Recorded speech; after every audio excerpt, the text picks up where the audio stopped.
حاضرین جمعہ، نوجوان دوستوں، عزیز بچوں، بزرگوں اور اسلامی ماؤں اور بہنوں، ابھی ہم لوگ جن ایام سے گزر رہے ہیں، جس مہینے سے گزر رہے ہیں، وہ اسلامی سال کے حساب سے تیسرا مہینہ ہے، جس کو ہم سب ربیع الاول کے مہینے سے جانتے ہیں۔ ربیع الاول کا مہینہ ہمارے مسلم معاشرے میں، عوام میں سب سے زیادہ مشہور اور بچے بچے کی زبان پہ اس مہینے کا نام موجود ہے۔ ربیع الاول کے مہینے میں مسلمان جس زور اور شور کے ساتھ، جس جذبہ اور جس دل جمعی کے ساتھ اپنے آپ کو مسلمان ثابت کرنے، اپنے آپ کو رسول سے محبت کرنے والے ثابت کرنے کے لیے جس ایڑ چوٹی کا زور لگاتے ہیں، یہ سال کے اور کسی مہینے میں ایسی زور، ایسا اہتمام مسلمان نہیں کرتے ہیں۔ ربیع الاول کا مہینہ آتے ہی مسلم سماج اور معاشرے میں عجیب اور غریب جوش خروش، جذبہ اور ایسی رونقیں ہم اپنے معاشرے کا بنا لیتے ہیں جو سال کے اور دوسرے مہینے کو یہ چیزیں حاصل نہیں ہیں۔ اور اس کی وجہ یہ ہے کہ اس مہینے کے اندر بہت ساری مشہور بدعتوں میں سے ایک بڑی بدعت عید میلاد النبی کے نام سے اس مہینے کے اندر ہی منایا جاتا ہے، اس کا اہتمام کیا جاتا ہے۔ عجیب بات ہے، اگر ہم قرآن حدیث کے نصوص کو دیکھیں، سال کے جو 12 مہینے ہیں، ان تمام مہینوں کے اندر جو احکام و مسائل ہیں، ہر مہینے میں جو کچھ چیزیں کرنے کی ہیں، اسلامی تاریخ میں ہر مہینے میں جو کچھ چیزیں واقع ہوئی ہیں، اسلام کی جو بڑی بڑی عبادتیں ہیں، اگر ان عبادتوں کو دیکھیں تو ربیع الاول کے نصیب میں کوئی بھی بڑی عبادت نہیں ہے، لیکن مسلمان ربیع الاول کے مہینے میں سب سے زیادہ زور و شور کے ساتھ اس کا اہتمام کرتا ہے۔ یہیں سے ہمیں ایک چیز سمجھ میں آنا چاہیے کہ اس ربیع الاول کے فضائل سے متعلق، اس مہینے میں عبادتوں سے متعلق، اس مہینے میں عید میلاد سے متعلق، عید منانے سے متعلق، دوسرے اور کوئی بھی عبادت سے متعلق جب کوئی چیز نہیں ہے، تب بھی اس کے باوجود مسلمان سب سے زیادہ اسی مہینے کا اہتمام کرتے ہیں۔ اللہ تعالیٰ نے سال کے سب سے افضل ترین راتیں رمضان المبارک کے آخر کی 10 راتیں قرار دیا ہے۔ سال کے سب سے افضل ترین راتیں رمضان میں، سال کے سب سے بہترین، سب سے افضل ترین دن اللہ تعالیٰ نے ذی الحجہ کے 10 دن کو قرار دیا۔ ربیع الاول کے مہینے میں ایسا کوئی دن نہیں، اللہ تعالیٰ نے اپنا مہینہ، اللہ کا مہینہ کہا، ربیع الاول کو نہیں، کس کو کہا؟ محرم الحرام کو کہا۔ اللہ تعالیٰ نے عاشورہ کا روزہ، جس روزے کو رکھنے سے انسان کے پچھلے گناہ معاف ہوتے ہیں، کس مہینے میں رکھا؟ محرم الحرام کے مہینے میں رکھا۔ عرفہ کا روزہ، جس سے انسان کے پچھلے گناہ معاف ہوتے، کس مہینے میں رکھا؟ ذی الحجہ کے مہینے میں رکھا۔ سال کے اندر اللہ تعالیٰ نے بتایا ان عدت الشہور عند اللہ 12 شہرا فی کتاب اللہ یوم خلق السماوات والارض منها 4 حرم۔ اللہ تعالیٰ نے کہا سال 12 مہینے کے ہیں جب سے اللہ نے آسمان زمین کو پیدا فرمایا، اور سال میں 4 حرمت والے مہینے ہیں۔ عجیب اتفاق ہے کہ ان 4 مہینوں میں سے ربیع الاول کا مہینہ نہیں ہے۔ کوئی ربیع الاول نہ حرمت کا مہینہ ہے، نہ کسی عبادت کا مہینہ ہے، نہ کوئی فضیلت کا مہینہ ہے، لیکن مسلمان سال کے تمام مہینوں میں سب سے زیادہ اہتمام اسی مہینے کا کرتا ہے۔ عید میلاد النبی کی تیاری کے لیے 10 دنوں سے تیاریاں چل رہی ہیں، اور عجیب و غریب بات ہے کہ جس معاشرے کے اندر سال کے کسی بھی دن عورتوں کے لیے کوئی خاص دینی پروگرام کا اہتمام نہیں، بلکہ ان کے یہاں تو عورتوں کو مسجدوں میں خطبہ نماز کے لیے آنے کی اجازت تک نہیں، عید میلاد النبی کے نام سے ایسے ہی لوگ خصوصی پروگرام عورتیں کر رہی ہیں۔ عجیب شیطان کا کھیل ہے، عجیب ہماری جہالت ہے، قرآن اور حدیث سے دوری کی عجیب مثالیں ہمارے معاشرے کے اندر پائی جاتی ہیں۔ یہ عید میلاد النبی کی کیا حیثیت ہے؟ اس سلسلے میں بہت ساری باتیں علماء کرام نے کہی لکھی ہیں، چند باتیں آپ کے سامنے انشاءاللہ پیش کرنے کی کوشش کریں گے تاکہ عید میلاد النبی کے شرعی حیثیت کیا ہے، اس کا دین میں کیا مقام مرتبہ ہے، وہ ہمیں سمجھ میں آئے، اور ہمارا معاشرہ اس بدعت کو لے کے کہاں جا رہا ہے وہ ہمیں سمجھ میں آئے۔ اس سلسلے میں سب سے پہلی بات جو ہمیں سمجھنا چاہیے، اور یہ صرف عید میلاد النبی سے متعلق نہیں ہے، سال کی ساری عبادتوں سارے احکام و مسائل سے متعلق ہیں، کہ جو بھی احکام و مسائل، جو بھی دینی معاملات، دین کے اندر جو بھی عبادتیں ہیں، وہ عبادتیں ہم کہاں سے حاصل کرتے ہیں، کہاں سے ہمیں معلوم ہوتی ہے کہ یہ عبادت ہے؟ اس کے صرف 4 مصادر ہیں، 4 راستے ہیں۔ ان میں سب سے پہلا راستہ اللہ تعالیٰ کا راستہ، یعنی قرآن مجید اگر کسی عبادت کا حکم دے تو وہ عبادت ہوتی ہے۔ دوسرا راستہ نبی صلی اللہ علیہ وسلم کی حدیثیں، جس سے ہمیں پتا چلتا ہے کہ کوئی عبادت ہے یا نہیں۔ اگر نبی صلی اللہ علیہ وسلم نے کسی چیز کو کرنے کا حکم دیا تو وہ عبادت ہے۔ تیسرا راستہ اجماع کا راستہ، امت کے سارے لوگ کسی کام پر متفق ہو جائے کہ یہ دین کا حصہ ہے تو وہ بھی دین ہوتا ہے۔ اسی طرح سے چوتھی چیز ہے جس کو قیاس کہا جاتا ہے، دین میں کوئی ایک چیز ثابت شدہ ہے اور اسی ثابت شدہ مسئلے کے اوپر ایک دوسرے مسئلے کو قیاس کیا جاتا ہے، اس کو قیاس کہا جاتا ہے۔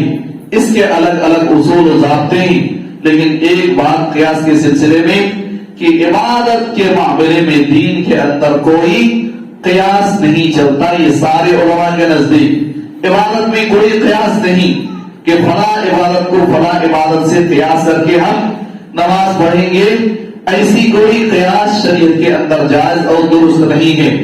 اب جو ہم عید میلاد النبی یا ہمارے معاشرے میں عید میلاد النبی کے نام سے لوگ عید مناتے ہیں، اس کا نہ تو قرآن میں ثبوت ہے، نہ حدیث میں ثبوت ہے، نہ اجماع سے ثابت ہے، اور نہ ہی قیاس سے ثابت ہے۔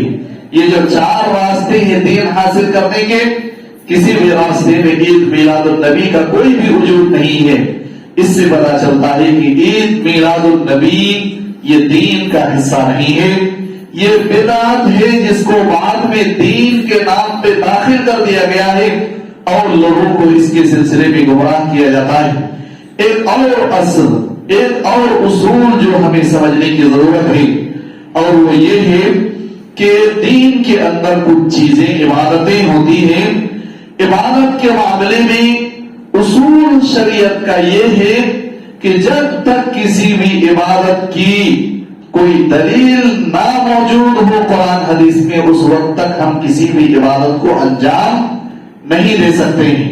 ہم کوئی بھی عبادت کرتے ہیں اس کے لیے سب سے پہلے قرآن حدیث کے اندر اس کا دلیل موجود ہونا ضروری ہے۔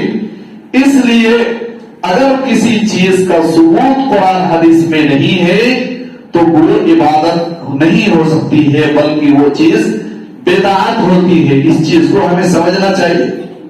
جبکہ دنیاوی معاملے میں اصل اللہ تعالیٰ نے ہمارے لیے حلال قرار دیا ہے. دنیا کی جو چیزیں ہیں اصل میں وہ چیزیں ہمارے لیے حلال ہیں، لیکن اگر کوئی دلیل کسی چیز سے منع کر دیتی ہے تو وہ چیز ہمارے لیے حرام ہوتی ہے، ورنہ وہ ساری چیزیں حلال ہوتی ہے. دنیاوی معاملات میں، عبادت کے معاملے میں اس کے برخلاف اللہ تعالیٰ نے کہا کہ عبادت کے لیے ہمیں دلیل کا ہونا پہلے ضروری ہے. اللہ کے رسول صلی اللہ علیہ وسلم نے فرمایا من عمل عملا لیس علیہ امرنا فہو رد. جس شخص نے کوئی ایسا عمل کیا جس پہ ہمارا حکم نہ ہو یعنی اس میں قرآن حدیث کی کوئی دلیل نہ ہو فہو مردود، تو مردود ہے. اس حدیث سے کیا پتا چلتا ہے؟ کسی بھی عبادت کے لیے پہلے قرآن اور حدیث کی دلیل موجود ہونا چاہیے. عید میلاد النبی کے نام پہ قرآن حدیث کی کوئی بھی دلیل موجود نہیں ہے. کسی بھی حدیث میں، کسی بھی قرآن کی آیت میں عید میلاد النبی کی دلیل موجود نہیں ہے. اور یہ کیسے ہو سکتی ہے کہ عید میلاد النبی اللہ کے نبی صلی اللہ علیہ وسلم کی وفات کے 600 سال کے بعد ایجاد کی گئی ہے؟ اس کی دلیل قرآن حدیث میں کہاں ملے گی؟ حدیث اللہ کے نبی صلی اللہ علیہ وسلم کے قول فعل تقریر، قرآن اللہ کے رسول صلی اللہ علیہ وسلم کی زندگی میں اللہ کے رسول صلی اللہ علیہ وسلم کے اوپر اتارا گیا، اور اس کی دلیل ہم قرآن حدیث میں ڈھونڈیں تو ہمیں کہاں سے دلیل ملے گی؟ اس لیے عید میلاد النبی کا قرآن حدیث میں کہیں بھی کوئی ثبوت موجود نہیں ہے. اس کے بعد تیسرا ایک شریعت کا قاعدہ جو ہمیں بہت ضروری ہے، ہم سب کو سمجھنا بہت ضروری ہے، اور اس طرح کی بدعات کو سمجھنے کے لیے وہ سب سے اہم ہتھیار ہمارے لیے ہے، اور اس چیز کو ہم نہیں سمجھتے. اور وہ چیز یہ ہے کہ جب دین کے اندر قرآن حدیث پہ ہم کسی چیز پر غور و فکر کرتے ہیں تو ہمیں اپنے رائے کے اوپر پہلے لگام لگا کے رکھنا پڑتا ہے، اپنے دماغ میں پہلے لگام لگا کے رکھنا پڑتا ہے. قرآن اور حدیث کو ہم پڑھتے ہیں اور قرآن حدیث کے حساب سے جو بات سمجھ میں آتی ہے اس کے حساب سے ہم اپنی رائے قائم کرتے ہیں. یہ حق کا راستہ ہے، یہ اصل راستہ ہے ہمارے لیے کہ ہم پہلے قرآن کی آیتیں پڑھیں، حدیثیں پڑھیں، قرآن اور حدیث ملانے کے بعد جو رائے ہمیں سمجھ میں آتی ہے وہ رائے پھر ہم اپنی رائے بنائیں. یہ اصل حق کا راستہ ہے.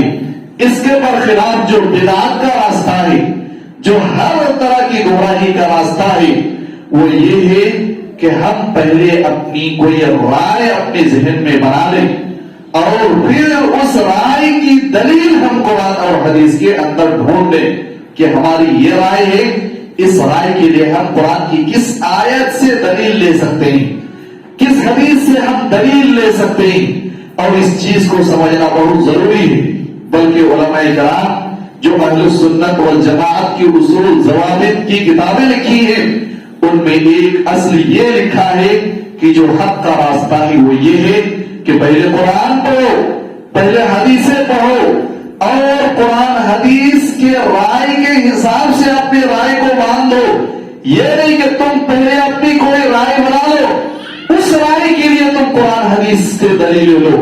اپنی رائے کو قرآن حدیث کے تابع کرو، قرآن حدیث کو اپنی رائے کے تابع نہ کرو. اور یہ اصول، یہ ضابطہ اس لیے ضروری ہے کہ دنیا کے اندر جتنے بھی فرقے پائے جاتے ہیں، جتنے گمراہ جماعتیں موجود ہیں، سب گمراہ جماعتیں، سارے غلط باطل فرقے، سب جو ہے قرآن اور حدیث سے دلیل لیتے ہیں، سب قرآن کی آیتوں سے استدلال کرتے ہیں، سب قرآن اور حدیث سے اپنی دلیل بناتے ہیں، حدیث سے استدلال کرتے ہیں. اس کے اندر اپنی ایک کوئی رائے قائم کر لیتے ہیں اور کہتے ہیں کہ ہمیں عید میلاد النبی منانا ہے. عید میلاد النبی کی دلیلیں اب جب لوگوں نے کہا کہ عید میلاد النبی کی کوئی دلیل قرآن حدیث میں نہیں ہے، اور کچھ لوگوں نے عید میلاد النبی کو منانا اپنے ذہن میں رائے بنا لیا، ہمیں یہ عید منانا ہے، اب جو ہے قرآن حدیث کا مطالعہ شروع کرتے ہیں کہ ہمیں کہاں سے دلیل مل سکتی ہے قرآن سے کہ عید میلاد النبی منانا چاہیے ہمیں. اب جو ہے رائے اپنے بنانے کے بعد قرآن اور حدیث کی طرف رجوع کرتے ہیں تاکہ اپنی رائے کی تائید قرآن سے اور حدیث سے لیں. اور کہا وما ارسلناک الا رحمۃ للعالمین. اللہ تعالیٰ نے کہا اللہ کے نبی صلی اللہ علیہ وسلم ہم نے آپ کو ساری دنیا والوں کے لیے رحمتیں بنا کر بھیجا. اللہ کے رسول صلی اللہ علیہ وسلم کو رحمت, اللہ کی بڑی رحمت ہمیں مل رہی ہے اور اس رحمت پہ ہم خوشی نہ منائیں, یہ کیسی بات ہے؟ بولے قرآن سے ثابت ہے کہ اللہ کے رسول صلی اللہ علیہ وسلم کی پیدائش منانا جائز. ایسی دلیل قرآن سے لیتے ہیں. رائے پہلے بنایا کہ ہم جو ہے عید میلاد منانا ہے, ہمیں دلیل کہاں سے لی؟ قرآن سے لی. یہ رائے پہلے ہے یا پہلے دلیل بنائی اس کی؟ قرآن حدیث میں پہلے عید میلاد النبی کا وجود تھا.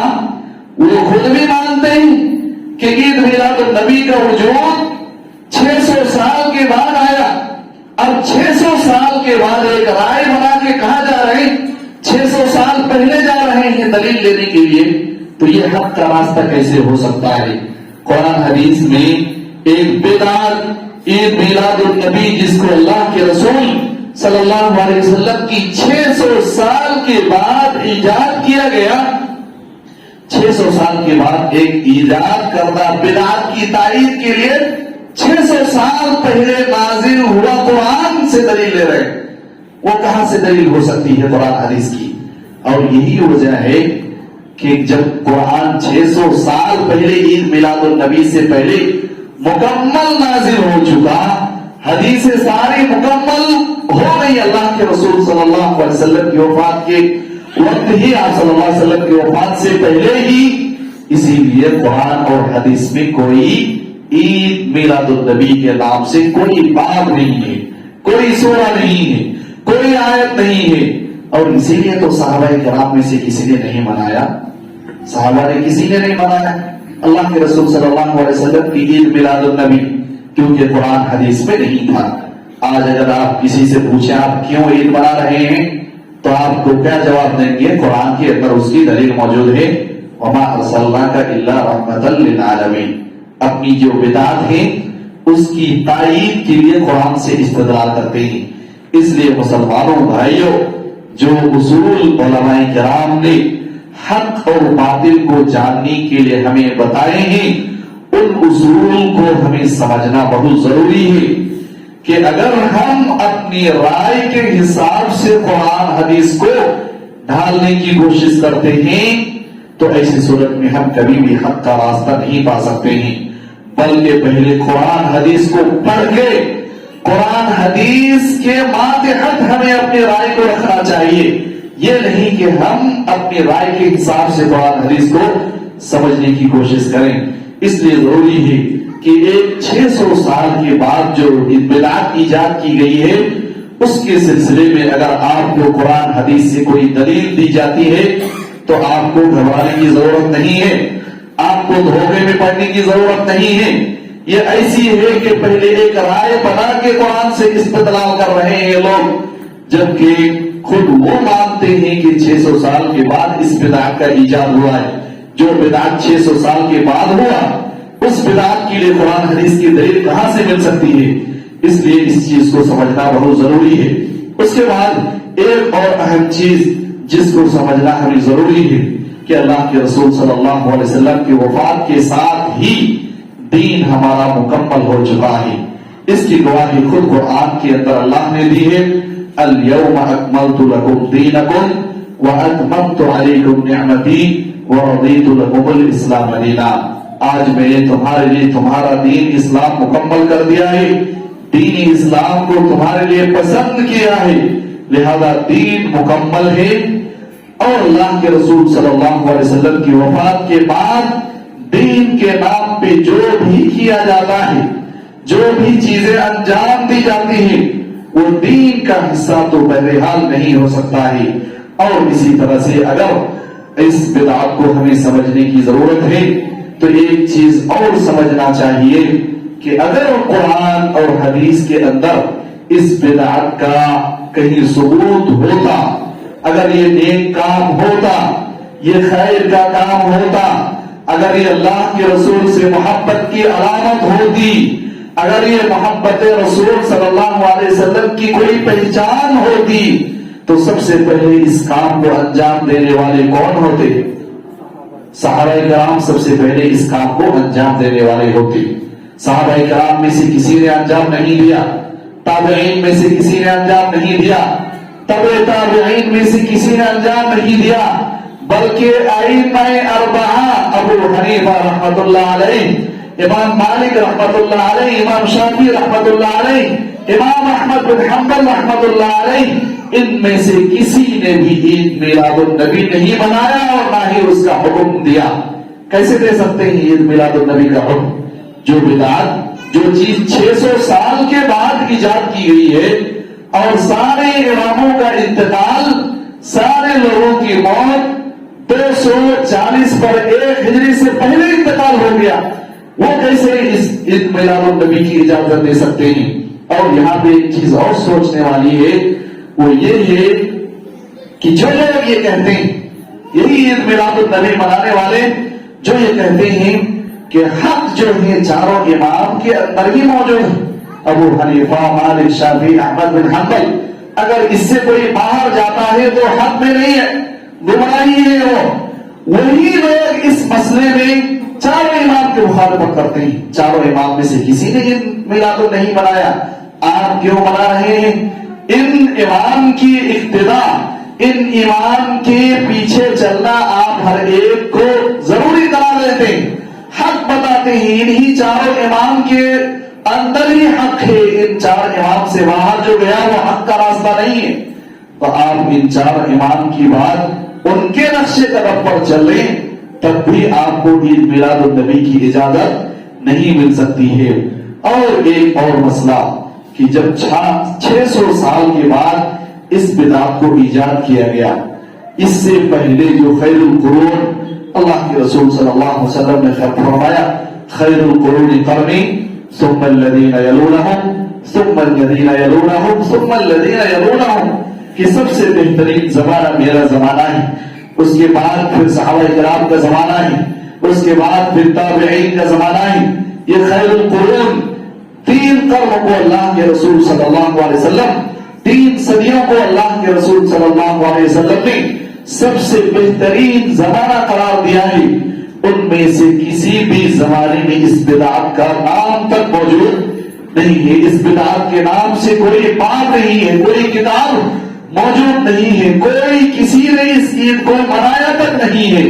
اور ایک بات اور سوچنے اور سمجھنے کی ہے کہ اسلام کی تاریخ کے اندر جو بھی بڑی بڑی چیزیں واقعات رونما ہوئے ہیں، کبھی بھی صحابہ کرام نے ربیع الاول اور خاص کر کے اللہ کے رسول صلی اللہ علیہ وسلم کی وفات کے ساتھ کسی بھی چیز کو کبھی نہیں جوڑا ہے۔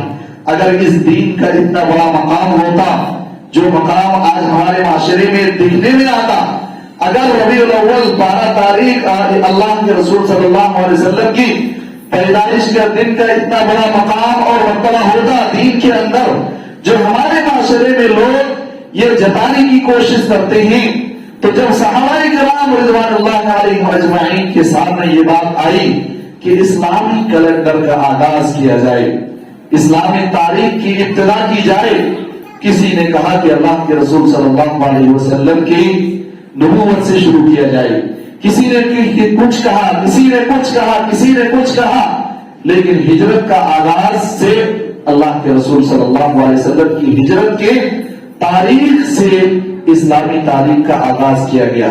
کسی صحابہ نے نہیں کہا کہ اللہ کے رسول صلی اللہ علیہ وسلم کی تاریخ پیدائش 12 ربیع الاول ہے، یہاں سے سال کی شروعات کر لو، اس دن ہم عید بھی منا لیں گے اور نئے سال کی شروعات بھی کر لیں گے۔ کسی صحابہ نے نہیں کہا۔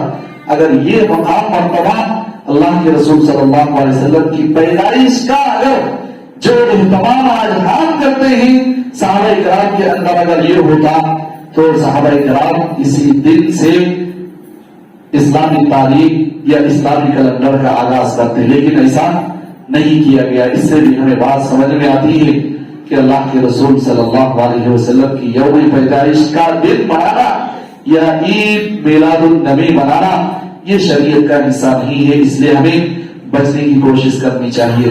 اسی طرح سے ایک اور اہم چیز کہ 12 ربیع الاول کو یوم پیدائش کا دن منایا جاتا ہے، جبکہ 12 ربیع الاول کی تاریخ پیدائش کے سلسلے میں علماء کرام کے درمیان زبردست اختلاف ہے، بلکہ بعض لوگوں نے اس سلسلے میں 8 اقوال ذکر کیے ہیں، یعنی آپ صلی اللہ علیہ وسلم کب پیدا ہوئے اس کی تاریخ ہی متعین نہیں ہے، اور یہ اللہ تعالیٰ کی حکمت اور مصلحت ہے کہ جس چیز کا ثبوت قرآن حدیث میں نہیں ہے اس کی تاریخ کو متعین بھی اللہ تعالیٰ نے نہیں کیا ہے۔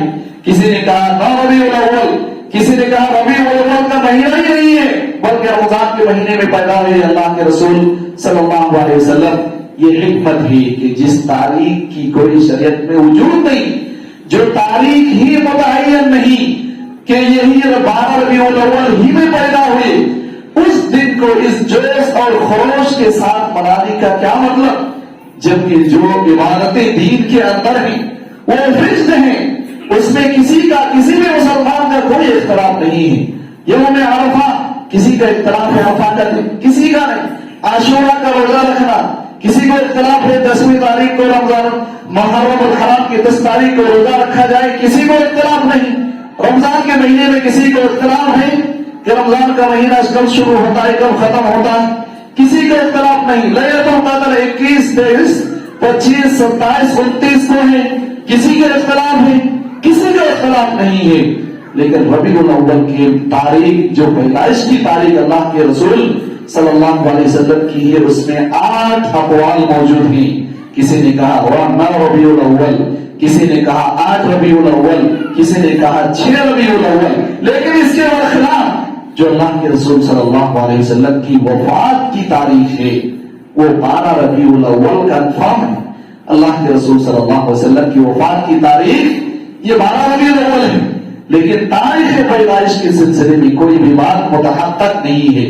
اس لیے ایک چیز جس کا ثبوت کے سلسلے ہی میں، جس کی تاریخ ہی کے سلسلے میں شکوک و شبہات ہیں اتنے علماء کے درمیان، اس کی حقیقت قرآن اور حدیث کے اندر کیسے ہو سکتی ہے؟ اس لیے ہمیں اس سے بچنے کی کوشش کرنی چاہیے۔ اس کے علاوہ اس عید میلاد النبی کے نام سے جو ہمارے معاشرے میں بدعتیں اور انجام دی جاتی ہیں، اس بڑی بدعت کے بیگ میں جو بہت ساری بدعتیں انجام دی جاتی ہیں، اس بدعت کے آلے وہ الگ ہیں، ان کی حرمت تو الگ ہے۔ ان میں سے چند چیزوں کا ذکر آپ کے سامنے مختصر انداز میں کرنے کی کوشش کروں گا۔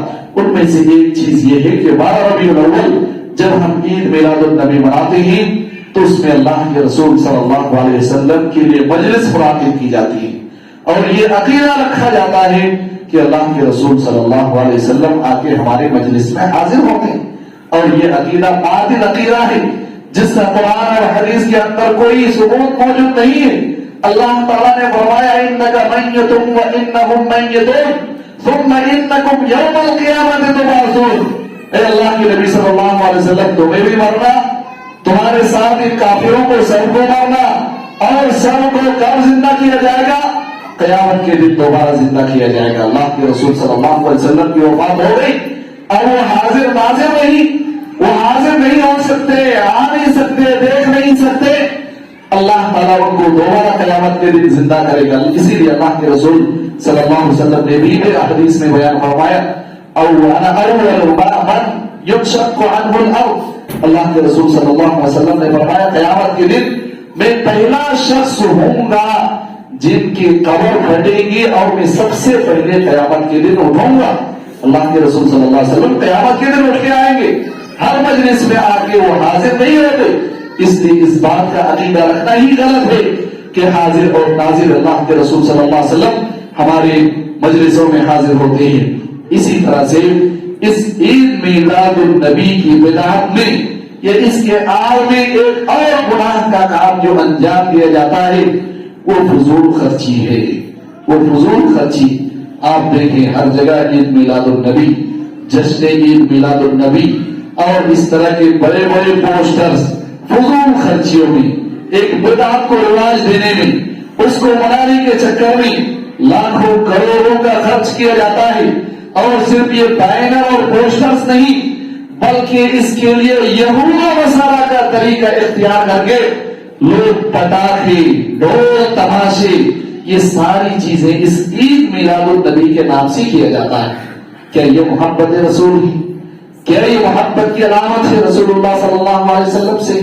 اللہ کے رسول صلی اللہ علیہ وسلم جس چیز سے منع کر رہے ہیں اس چیز کو ہم انجام دے کے خوش ہو رہے ہیں کہ ہم اللہ کے رسول سے محبت کر رہے ہیں. اللہ کے رسول صلی اللہ علیہ وسلم نے فرمایا میں سوموار کے دن پیدا ہوا، سوموار کے دن ہی آپ صلی اللہ علیہ وسلم کی وفات بھی ہوئی. اور اللہ کے رسول صلی اللہ علیہ وسلم نے فرمایا سوموار کے دن اعمال اٹھائے جاتے ہیں، اس لیے میں سوموار کو روزہ رکھتا ہوں. کتنے مسلمان ہیں اللہ کے رسول صلی اللہ علیہ وسلم کی سنت پہ جشن منانے والے، عید منانے والے، جو اللہ کے رسول صلی اللہ علیہ وسلم کی اس سنت پہ عمل کر رہے ہیں. 12 ربیع الاول کو عید میلاد النبی منائی جاتی ہے.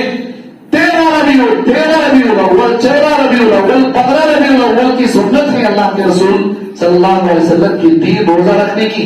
ایام بیض جن کو کہا جاتا ہے، اور محبت کرنے والے صحابہ کرام نے اس میں عمل کر کے دکھایا. ابو ہریرہ رضی اللہ تعالی عنہ نے کہا اللہ کے رسول صلی اللہ علیہ وسلم نے مجھے 3 نصیحتیں کی اور وہ 3 نصیحتوں پہ میں زندگی بھر عمل کرتا رہا. کہا ابو ہریرہ تم ہر مہینے کے 3 روزے رکھنا، 12، 13، 14، 15 کا، اور تم کبھی وتر کی نماز نہیں چھوڑنا، وتر کی نماز پڑھ کے ہی سونا، اور اشراق کی نماز ڈیلی پڑھنا. 3 نصیحتیں اللہ کے رسول صلی اللہ علیہ وسلم نے ابو ہریرہ کو کی. زندگی بھر انہوں نے اللہ کے رسول صلی اللہ علیہ وسلم کی اس سنت پہ عمل کیا. کتنے عید میلاد النبی منانے والے 12 ربیع الاول کو عید منائے، 14، 13، 14 اور 15 کا روزہ رکھنے والے کتنے ایسے؟ بلکہ عید میلاد النبی منانے والے ایسے لوگ، ان میں ایسے لوگوں کی تعداد زیادہ ہوتی ہے جو 5 وقت نماز بھی نہیں پڑھتے لیکن عید میلاد النبی اور محبت رسول کے نام پہ بدعت کو انجام دینے کے لیے وہ راستے میں نکلتے ہیں، جلوس میں نکلتے ہیں.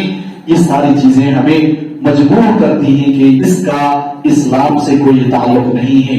کیا اسلام کا یہی حصہ ہے ہم 5 وقت نماز نہ پڑھیں، عید میلاد النبی منائیں؟ کیا ہم اللہ کے رسول صلی اللہ علیہ وسلم کی دیر رات مخالفت کرتے رہیں اور ہم عید میلاد النبی منا کے محبت رسول کا تقاضا پورا کریں؟ کیا یہی اللہ کے رسول صلی اللہ علیہ وسلم سے محبت کی علامت ہے؟ کیا یہی پہچان ہے ہمارے اللہ کے رسول صلی اللہ علیہ وسلم سے محبت کی؟ اللہ کے رسول صلی اللہ علیہ وسلم سے محبت اصل یہ ہے کہ ہم آپ صلی اللہ علیہ وسلم کی تعلیمات پر، آپ کی احادیث پر اور آپ صلی اللہ علیہ وسلم کی بتائی ہوئی باتوں پر عمل کریں. یہ اصل محبت ہے. قل ان کنتم تحبون اللہ فاتبعونی، اللہ تعالیٰ نے کہا اگر مجھ سے محبت ہے تو تم، اللہ کے رسول صلی اللہ علیہ وسلم نے فرمایا میری اطاعت کرو. میری اطاعت یہ اللہ سے محبت کی علامت ہے. لہذا اطاعت، اتباع یہ اللہ کے رسول صلی اللہ علیہ وسلم سے محبت کی علامت ہے. کہ آج ہم عید میلاد النبی منا کے بڑے خوش ہو رہے ہیں کہ ہم اللہ کے رسول صلی اللہ علیہ وسلم سے محبت کرنے والے. کیا صحابہ کرام اللہ کے رسول سے محبت کرنے والے نہیں تھے؟ انہوں نے عید میلاد نہیں منایا لیکن زندگی میں ہر سنت پر انہوں نے عمل کر کے دکھایا. اللہ کے رسول صلی اللہ علیہ وسلم کے زمانے کے بعد تابعین سب سے مقدس ترین جماعت تھی، انہوں نے عید میلاد نہیں منایا لیکن اس کے برخلاف اللہ کے رسول صلی اللہ علیہ وسلم کی سنت کو زندہ کیا، لوگوں تک پہنچایا، ہر سنت پہ عمل کرنے کی کوشش کی. ائمہ کرام محدثین 600 سال تک سارے مسلمانوں نے عید میلاد النبی نہیں منایا لیکن انہوں نے قرآن اور حدیث کے اوپر عمل کر کے اللہ کے رسول صلی اللہ علیہ وسلم سے محبت کی علامت بتائی اور انہوں نے اللہ کے رسول صلی اللہ علیہ وسلم سے حقیقی معنی میں محبت کی. ہم جھوٹے دعویدار اللہ کے رسول صلی اللہ علیہ وسلم سے محبت کرنے کے، حقیقی محبت کرنے والے ہوئے جنہوں نے اللہ کے رسول صلی اللہ علیہ وسلم سے تعلیمات سیکھی اور ان پہ مکمل طور پر عمل کر کے دنیا والوں کو دکھایا. یہ اصل محبت ہے. اس لیے ہمیں اپنی محبت کا رویہ اور طریقہ چینج کرنا چاہیے. جس طرح سے ہم دنیا میں معاملات میں بھی ایسے کرتے ہیں، ماں کے لیے ایک دن خاص کر دیا مدر ڈے، سال میں ایک دن ماں کی عزت احترام اور ان کے تقاضے کو پورا کرنا. ٹیچرز ڈے ایک دن صرف اپنے اساتذہ معلمین اور ٹیچرز کی عزت و احترام کرنا، سال کے اور 364 دن میں محبت نہیں کرنا. ایسے ہی فادر ڈے ایک دن باپ سے محبت کے لیے خاص کر دیا، 365 دن نہیں. ایسے ہی ہم نے محبت رسول کے لیے صرف ایک دن خاص کر دیا اور 364 دن کس کے لیے؟ نافرمانیوں کے لیے. اس لیے مسلمانوں سوچنے کی ضرورت ہے، اپنے رویہ بدلنے کی ضرورت ہے. ہمیں دیکھنا چاہیے، تاریخ پڑھنا چاہیے، قرآن حدیث پڑھنا چاہیے، ان باتوں پہ غور و فکر کرنا چاہیے کہ یہ ہمیں کہاں لے کے جا رہی ہے، ہم کہاں جا رہے ہیں، کن کے پیچھے بھاگ رہے ہیں، شیطان ہمیں کہاں لے جا رہا ہے. ہمارا دینی معیار کیا بن چکا ہے؟ جو قرآن اور حدیث ہے وہ حق ہے، ان پہ ہمیں عمل کرنے کی کوشش کرنی چاہیے. اللہ تعالیٰ سے دعا ہے کہ اللہ تعالیٰ ہم تمام مسلمانوں کو قرآن حدیث کی سمجھ عطا فرمائے. اللہ تعالیٰ ہم تمام لوگوں کو ہر طرح کی بدعات اور خرافات سے محفوظ رکھے. اللہ تعالیٰ ہم سب کو ہر طرح کی گناہ کے کاموں سے محفوظ رکھے. اللہ تعالیٰ ہم میں سے جو شخص بیمار ہے ان کو شفاء کاملہ عاجلہ عطا فرمائے. اللہ تعالیٰ ہم میں سے جو شخص تندرست ہیں ان کو قرآن حدیث کے مطابق زندگی گزارنے کی توفیق عطا فرمائے. آمین. بارک اللہ لنا ولکم فی القرآن المجید ونفعنی وإياكم بالآيات والذكر الحميد إنه تعالى جواد كريم ملك وذو رؤوف رحيم.